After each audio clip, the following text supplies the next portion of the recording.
ఆ యొక్క ముగ్గురు దంపతులకి ఆ యొక్క పుణ్యఫలితం ఎలా ఉంటుంది అంటే కర్త కార్యచమ పేరకచ్చ విష్ణుదేవ చత్వారి సంవారిన అన్నారు. మరి మా లక్ష్మీ ఈశ్వరమ్మకయ్య గారు పొద్దున ఎంతో కష్టపడుతుంది ఈ కథ ఇదంతా సెట్టింగ్ చేయడం కోసం. అలాగే ఇందాక వచ్చి పడతారో అంటే నేను చెప్పింది ఏంటంటే కర్త కార్యచమ పేరకచ్చ విష్ణుదేవ చత్వారి సంవారిన కార్యక్రమం చేసేవారు ఎవరైనా బంగాళ వంశస్థులైనటువంటి వెంకటేశ్వర గారి దంపతులు, అలాగే వెంకటేశ్వర గారి దంపతులు, అలాగే శ్రీకాంత్ గారి దంపతులు. మరి ఇందాక ఒక అమ్మాయి బయట ముగ్గేసి మంచి కూర్చెళ్ళింది, తర్వాత పుష్పాలు అలంకరణ చేశారు ఇందాక. వీళ్ళందరికీ కూడా పుణ్య ఫలితం వస్తుంది అనమాట. ఎందుకంటే వినేవాళ్ళకు కూడా వచ్చిన బంధువులకు కూడా మరి ఈ యొక్క కథ ఈ యొక్క కేదారేశ్వర సంపూర్ణమైన అనుగ్రహం వాళ్ళ ఒక్కరికే రాదు, అందరికి కూడా వస్తుంది అనమాట. అదే నలుగురికి కూడా వస్తుంది కార్యక్రమానికి. ఆ చేసుకున్న దంపతులకి వినేవాళ్ళకి వచ్చిన బంధువులకి ఇక చివరిగా కొద్ది తిరిగి నయగానికి వస్తుంది అనమాట. ఎంతో నా యూట్యూబ్ సబ్స్క్రైబర్స్ నా యూట్యూబ్లో నమస్కారం చేస్తూ ఉండండి. ఎందుకంటే భక్తిపూర్వకంగా మరి ఈ వీడియోస్ చూసేవారందరికీ కూడా స్వామివారి అనుగ్రహం వస్తుంది.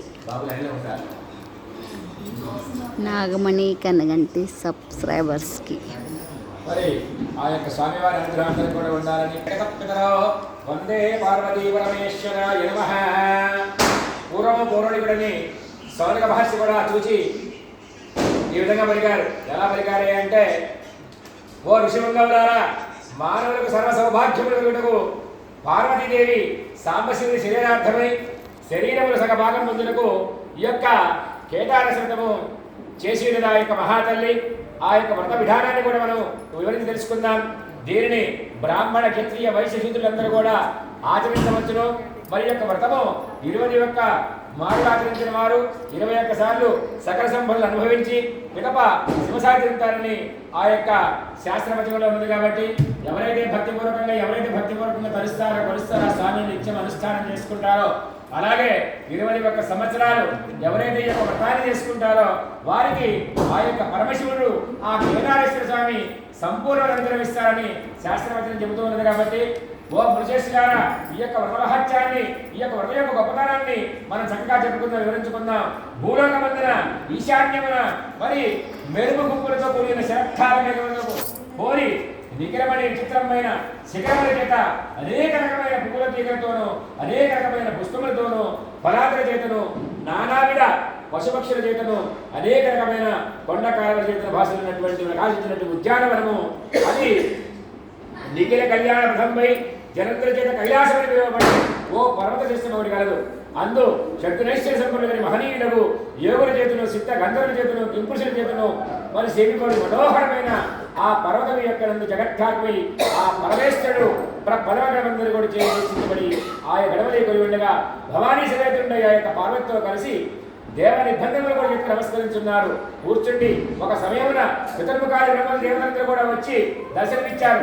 అంత సూర్యుడు, అగ్నుడు, వాయువు, దేవుడు, నక్షత్రుడు కూడా, చంద్రుడు కూడా, మరి యొక్క ఇంద్రుడు కూడా ఉండరు. దేవతలందరూ కూడా, వశిష్ఠులు, ఋషులందరూ కూడా, రంభ, ఊర్వశి, మేనక, అప్సరసులు కూడా గణపతి అయిన సేనాపతిని నంది, భృంగి, పదమగడందరూ కూర్చుండగా అద్భుతమైన సమయంలో ఆ యొక్క నారదుల మొదలకు దేవ గంధర్వులు కూడా దేవ గాయకులు కూడా అనిత్యంతో గానం చేస్తూ ఉన్నారు. అటువంటి అందమైన శ్రావ్యమైన గానం చేస్తుండగా మేనక మొదలైన నృత్యం కూడా చేశారు. అప్పుడు వారందరూ మిక్కిలి సొగసుగా నుండి ఆరంభ అందరి మనసులు సంతోషపడినట్లుగా నాట్యం చేశారు. అప్పుడు భృంగి అనే ఒక భక్తుడు ఆ స్వామి సన్నిధిని నాట్యం చేస్తుండగా సకల దేవతలందరూ కూడా హాస్యముగా నవ్వుకున్నారు. ఎందుకంటే ఆ యొక్క స్వామి చేసే నాట్యాన్ని కూడా వింతగా చేశాడు కాబట్టి ఈ నాట్యం వింతగా చేశారని చెప్పేసి అక్కడ దేవతలందరూ కూడా ఆశ్చర్యంగా హాస్యంగా నవ్వుకున్నారు. అటువంటి ఆశ్చర్యంలో హాస్యం గల పర్వతము విపులుగా కలధ్వని కలిగను. అప్పుడు శంకరుడు ఏం చేశాడు, ఆ యొక్క భృంగినటి నాట్యం చూసి ఆనందంగా చెంది ఆ భక్తులను గ్రహించాడు.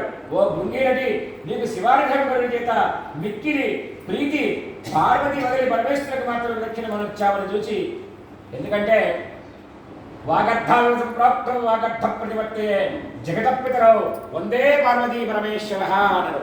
ఈ యొక్క సృష్టికి మూలకారం ఎవరంటే ఈ యొక్క సృష్టికి ఆది పరాశక్తి అయినటువంటి యొక్క మహాశక్తి మహాకాళి వాసన మొన్నటిదాకా మనం దేవీ నవరాత్రులు కూడా చెప్పుకున్నాం. మరి యొక్క మహాశక్తి ఆదిశక్తి కాబట్టి ఆ ఆదిశక్తికి మరి ఎవరయ్యా అంటే ఆ పరమేశ్వరుడు కాబట్టి వాగర్థాలు సంప్రాప్తం ఈ యొక్క సృష్టిలో అంటే ఆ యొక్క పార్వతీ పరమేశ్వరుడు కాబట్టి ఆ పార్వతీదేవి మొక్కకుండా ఈ యొక్క భృంగిరటే కేవలము ఆ యొక్క పరమేశ్వరుని మాత్రం ప్రదక్షిణ చేశాడు. ఏదో చూసింది పార్వతి, ఓ స్వామి ఈ భృంగిరెడ్డి మరి నన్ను వదిలి మీకు మాత్రం ఎందుకు ప్రదక్షిణ చేశాడు, దీనికి అసలు కారణం ఏంటి అని ఆ యొక్క పరమేశ్వరుణ్ణి ఆ యొక్క పార్వతి అడిగింది. ఇదేంటి నాయన, మన ఇద్దరం భార్యాభర్తలం కదా, మరి ఎందుకు మరి నాకు ప్రదక్షిణ చేయకుండా మీకు మాత్రం ఆ యొక్క భృంగిరెడ్డి ప్రదక్షిణ చేశాడని చెప్పేసి ఆ యొక్క పరమేశ్వరుణ్ణి ఆ పార్వతి అడిగిందనమాట. అప్పుడు ఓ దేవి, నీ వల్ల పరమార్థంతులకు యోగులకు ప్రయోజనం లేదని అతను నాకు మాత్రమే నమస్కరించాడని చెప్పాడు. ఆ మాటకు పార్వతి మిగిలి కోపించింది. ఇదేంటండి భార్యాభర్తలు తర్వాత ఇద్దరికి నమస్కారం చేయాలి కదా, మరి సృష్టికి మనం ఆదిదేవులం కదా, ఇలా ఎందుకు చేశాడు ఏంటని చెప్పేసి ఆ యొక్క పార్వతీదేవికి ఆ పరమేశ్వరుడి మీద కోపం వచ్చిందనమాట. అప్పుడు ఆ శక్తి ఆకర్షించగా కోపించి భర్త యొక్క తన శక్తిని మొత్తం కూడా ఆకర్షించగా ఆ స్వామి శక్తి లేని వాడుగా అయిపోయాడనమాట. అప్పుడు అర్ధ శరీరం కలవాడేండు.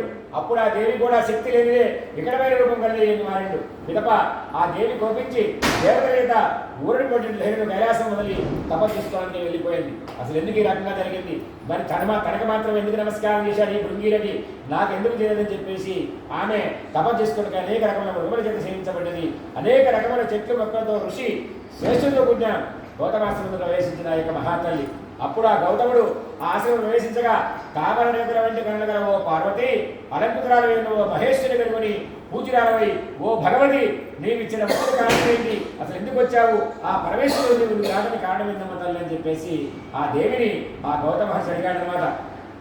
అప్పుడు ఓ మునీశ్వర, ఏ వ్రతము యోగం సమ్మతమైనదో, ఏ వ్రతము చేత శంకరుడి దేహము అర్థముని సంపాదించుకోవాలనో తనకు ప్రాప్తించినటువంటి వ్రతము ఏదంటే నాకు ఉపదేశించిన మహాత్మా అని చెప్పేసి ఆ గౌతమ మహర్షిని అడిగిందన్నమాట ఈ యొక్క పార్వతీదేవి. అప్పుడు ఆ మహర్షి సకల శాస్త్రాలు చదివించాడు, శాస్త్ర పురాణం మొత్తం కూడా తెలియజేశాడు. సకల శాస్త్ర పురాణంలో ఇష్టముగా ఆచరించినటువంటి ఒక కేదారేశ్వర వ్రతం ఉందమ్మా, ఆ ఆచరించి ఉపదేశించగా ఆ దేవి ఆ వ్రతం ఆచరించినట్లయితే సెలవీయగా కోరిందనమాట. అమ్మా మరి పరాని కేదారేశ్వర వ్రతం ఉంది, ఆ వ్రతాన్ని భక్తిపూర్వకంగా చేసుకున్నట్లయితే ఆ పరమేశ్వరుడిలో నీవు సగభాగం పొందుతావు తల్లి అని చెప్పేసి ఆ యొక్క గౌతమ మహర్షి చెప్పాడనమాట.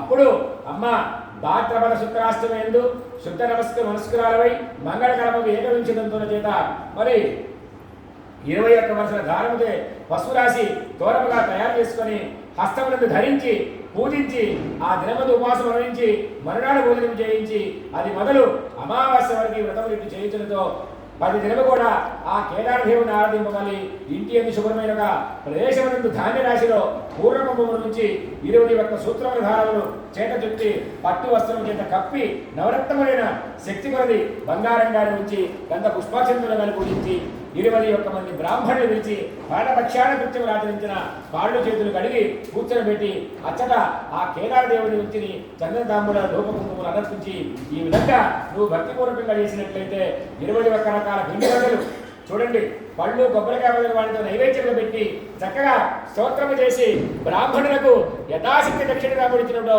ఆ ఈశ్వరి మనసును సంతుష్టుడే చేసిన ఎడల నీవు ఆ కోరిక వరమలియగలవాడని చెప్పగా ఆ కాత్యాయనిదేవి మహాకల్లి మహాకాళి అయినటువంటి ఆ యొక్క పార్వతీదేవి చక్కగా మరి ఆ గౌతమ మహర్షి ఎలాగ చెప్పాడో ఏ విధంగా చెప్పాడో చూచా తప్పకుండా ఆ యొక్క పార్వతీదేవి ఆ యొక్క కేదార స్నానం చేసింది ఆ మహాతల్లి. పరమశివుడు సంతుష్టుడై దేవగణములతో అతడికి వచ్చి నా శరీరము అర్ధభాగం నీకు చెందును ఇవ్వగా పార్వతీదేవి మిక్కి సంతోషించింది. ఈ వ్రతమాచరించడం వలన సకల అభీష్టములు కూడుకుని మన అనుగ్రహించడంతో అందరూ కూడా యొక్క వ్రతాన్ని ఆచరించని శంకరుడు చెప్పగా శివుడు అట్లే అంగీకరించి అక్కడి నుంచి అదృశ్యమయ్యాడు. చూడండి, కొంతకాలానికి శివభక్తుడు గల చిత్రాంగులు గంధర్వుడైన నందికేశ్వరుడి వలన ఆ వ్రత విధానాన్ని తెలుసుకొని మనుష్య లోకములకు పోయి వారికి చెప్పాడు. కోరిక ఉజ్జయిని పట్టణం చేరి వజ్రస్తుడు రాజుగా వ్రతము చేయుచుండగా ఈ వ్రతము యథావిధిగా ఆచరించి సార్వభౌముడయ్యాడు. ఏదైతే మనం మనస్సంకల్పంలో చేసుకుంటామో, మనపూర్వకంగా చేసుకుంటామో, ధర్మబద్ధంగా ఏ పూజ కార్యక్రమాన్ని చేసుకుంటామో ఆ పూజా ఫలితం మనకు తొందరగా వర్తిస్తుంది. కాబట్టి అటువంటి ఉజ్జయిని మహారాజు కూడా వజ్రదంతుడు కూడా ఆ దేశానికి రాజయ్యాడు. ఎందుకయ్యాడయ్యా అంటే ఈ యొక్క కేదార వ్రతం చేసుకోవడం వల్ల. మరి కొంతకాలానికి ఆ పట్టణంలో మరి వైశిలికి పుణ్యవతి భాగ్యవతి ఇద్దరు కుమారులు ఉన్నారు. అదే ఉజ్జయిని మహాదేశంలో మరి ఆ యొక్క భాగ్యవతి పుణ్యవతి అనే ఇద్దరు కుమార్తెలు ఆ వైశ్యులకు ఉన్నారు.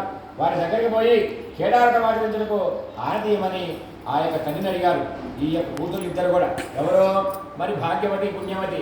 అమ్మ నేను మిగులు దరిద్రుడిని, మీరు ఆలోచించిన మరి ఆ యొక్క కథని ఆ వ్రతాన్ని మీరు మానుకోండి.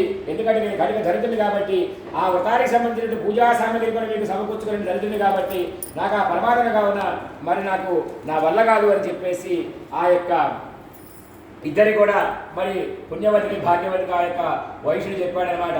అప్పుడు మీలో ఆలోచన మానండి, అనగా ఓ తండ్రి నీ అనుగ్రహం మాకు అంగీకారం ఉంది, మాకు పరమధర్మ కావున ఆనదీమని అతడి నుండి ఒక వడవృక్షం వద్దకు పోయి ఒక మర్రి చెట్టు దగ్గరికి పోయి తోరమ కట్టుకొని యథావిధిగా పూజింపవారికి భక్తికి మెచ్చి ఈశ్వరుడు వారికి కావలసిన పూజా సామగ్రిని అతను వారికి సమకూర్చినట్టుగా చేశారు. చూశారా, ఏదైతే మనం మనస్సంకల్పం చేసుకుని పూజాకారం నిర్వహిస్తామో వారు మూలకనే ఆ మర్రి చెట్టు దగ్గరికి వెళ్ళి ఆ పరమేశ్వరుని ధ్యానం చేసుకోక ఆ పూజకి సంబంధించిన పూజా సామగ్రి మొత్తం కూడా ఆ పరమేశ్వరు వాళ్ళకి సమకూర్చారు.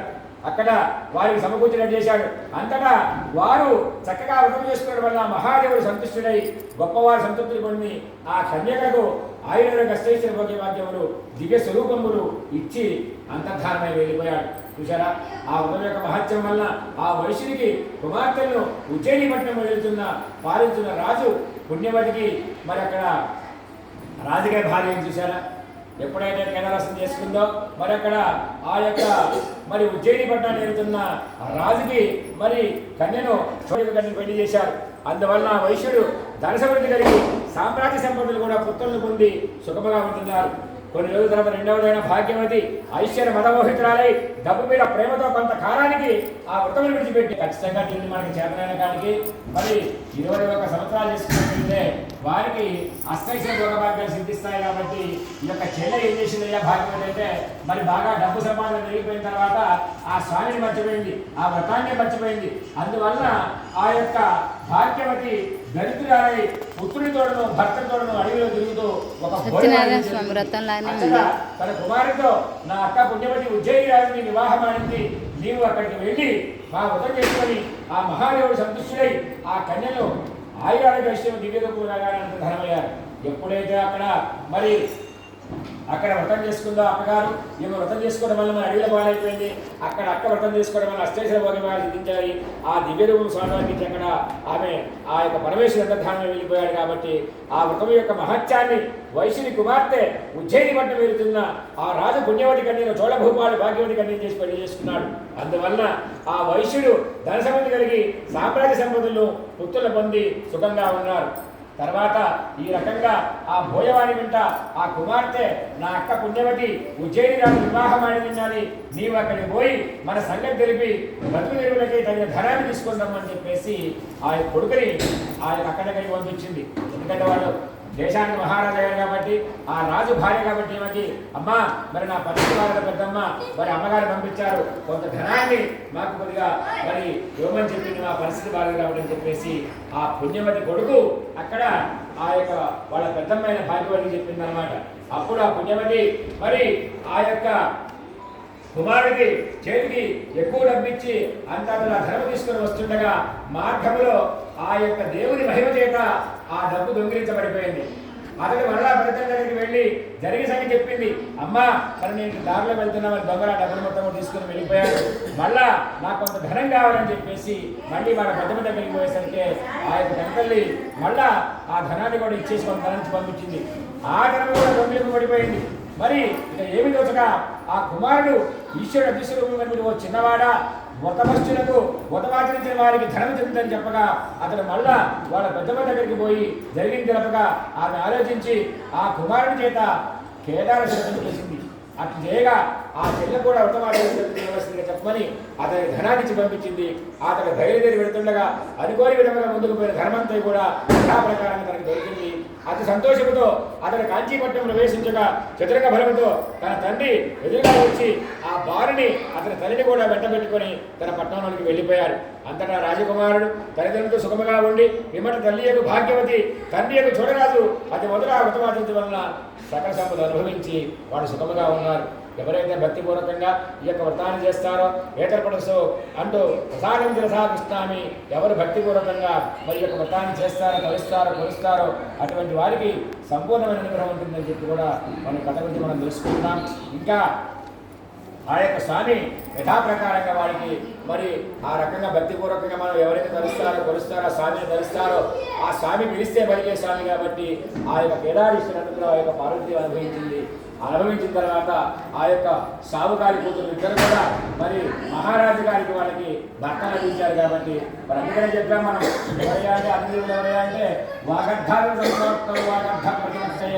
జగదపితరో వందే పార్వతీ పరమేశ్వరాయ నమః అంటూ ఆ యొక్క వ్రతం వృత్తాంతం మొత్తం కూడా ఆ వ్రతాన్ని ఆ పార్వతీదేవి ఎంత భక్తిపూర్వకంగా చేసిందో ఆ తర్వాత భూలోకంలో కూడా ఆ భాగ్యవతి పుణ్యవతి ఎంత భక్తిపూర్వకంగా చేసుకున్నట్లయితే ఆ స్వామి అనుగ్రహం కలిగిందో ఎవరైతే స్వామిని కలుస్తారో ఎవరైతే కొలుస్తారో ఎవరైతే ఉపవాస దీక్ష ఉండి ఈ యొక్క వ్రతాన్ని చేసుకుంటారో వారికి ఆయురారోగ్య కష్టించిన భోగభాగ్యాలు సిద్ధిస్తాయని ఎవరైతే 21 సంవత్సరాలు చేసుకుంటారో ఈ యొక్క వ్రతాన్ని వారికి సంపూర్ణమైన ఆ స్వామివారికి అనుగ్రహిస్తారు కాబట్టి ఇంతటి మహత్తరమైన వ్రతాన్ని మనం చేసుకున్నామంటే అత్యవశక్తి కాదు. పూర్వజన్మ కృతం పాపం వ్యాధులపై విధానాడు.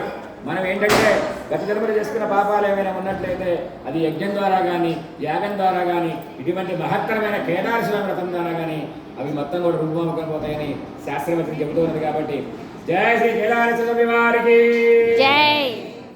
పుష్పాక్షరం తీసుకొని స్వామి దగ్గరికి నమస్కారం చేసుకోండి.